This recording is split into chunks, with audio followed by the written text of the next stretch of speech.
Hey guys, happy Homebrew Wednesday!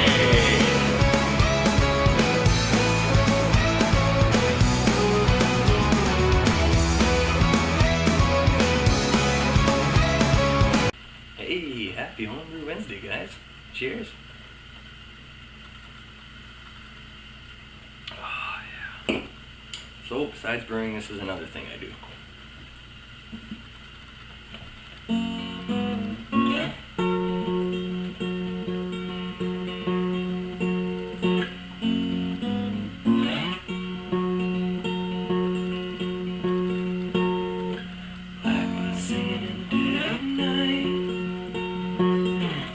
Broken wings and learn to fly all your life. You're only waiting for this moment to last.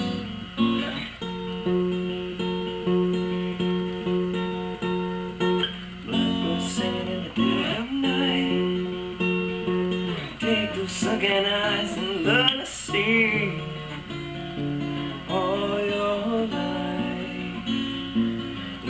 Only waiting for this moment to be free.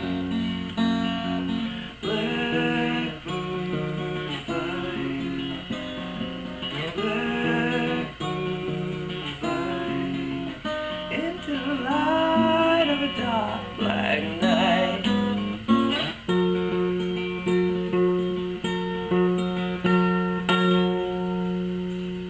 Right on. So we got a couple topics to talk about today. Let's get to them. Okay, so today's episode is on Clarity Ferm. Now, Clarity Ferm is used to take away the chill haze in your beer, and it's also supposed to reduce all the gluten, technically kind of making your beer gluten-free. Now, I'll just read you guys some notes here that I've taken. In addition to limiting chill haze, Clarity Ferm significantly reduces the gluten content in beers made with barley and wheat.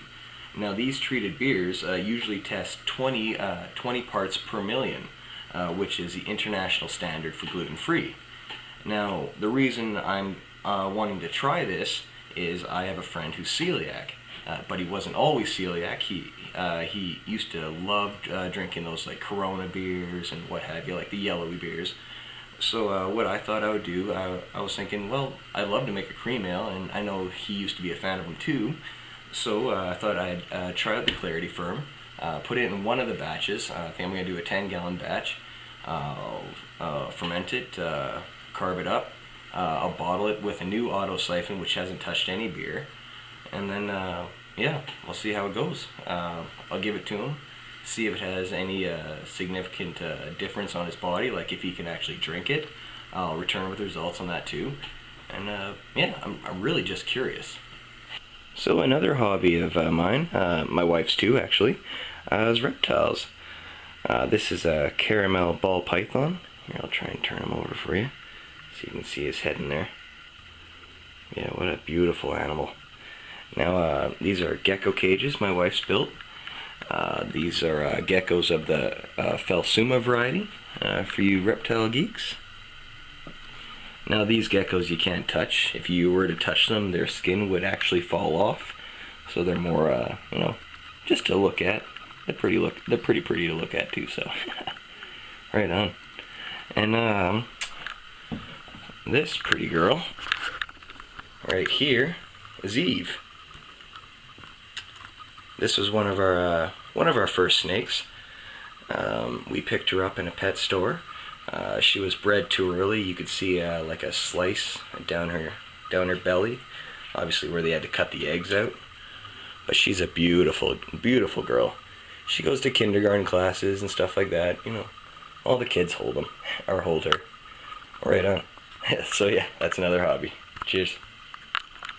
Now, another thing that I'm a part of is called CAMRA, Campaign for Real Ale.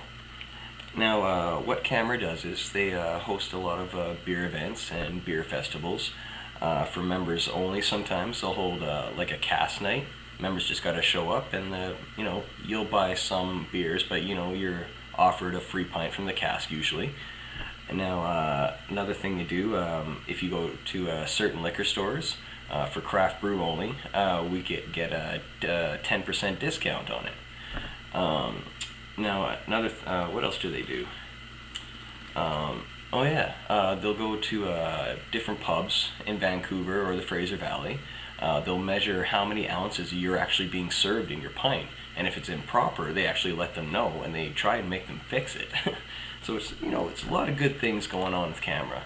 But another thing I love about Camera, during the beer festivals, they'll ask the Camera members first if they want to volunteer. Now you get to go there, you know, you're pouring pints all day, talking to people. Now at the end of the festival, everyone leaves, but just the people who are serving all gets to stay, and they get to try different beers, you know, some for free, but you know, you buy tokens. So, you know what, I love Camera. There's just so many things going on. I'd really like you guys to check them out. Just read into it. I know there's actually a Camera UK for you guys out there. Yeah, look it up. Right on. Cheers. So, just to show you guys some of the books that I've been reading. This is a book that my wife got me. 1001 Beers. I believe you must try before you die. It's actually pretty good. Good read. Lots of good pictures of the different beers, and they show the pint. Now, for brewing, for you wild brew guys, Wild Brews. Now, this book is great on, they kind of teach you about the origin of lambic, but then they also go on about the different bacteria. So, another good read. I've been reading it a lot because I'm really getting into sours right now. Let's see. IPA. If you guys have ever seen this book. But another good read. They have recipes in there like Pliny the Elder. They also teach you about the different hop varieties and what you should expect from them and what have you. Now another one, The Complete Joy of Homebrewing. This should be a necessary book in your collection. I find anyway. You know, it just teaches you about homebrewing, you know, sanitization, you know, for all the new guys and everything, and, you know, just different techniques. Now, one of my favorite books, Brewing with Wheat. Now, I'm big into, like, Belgian beers and, like, wheat beers, so I've just been trying to perfect, like, I have a Belgian wit that I've been working on a lot, and also a Hefeweizen. So I've been brewing them quite frequently, just trying to get them right, you know, giving them out to different people, getting them to try and getting their opinions on it, and, you know, going from there. But, you know, there's some good wheat beers evolving, I must say. Yep, so, yeah, that's about it. Right on, guys. Happy Homebrew Wednesday. Cheers. Out of my mind, but I just feel happy. I feel good all the time.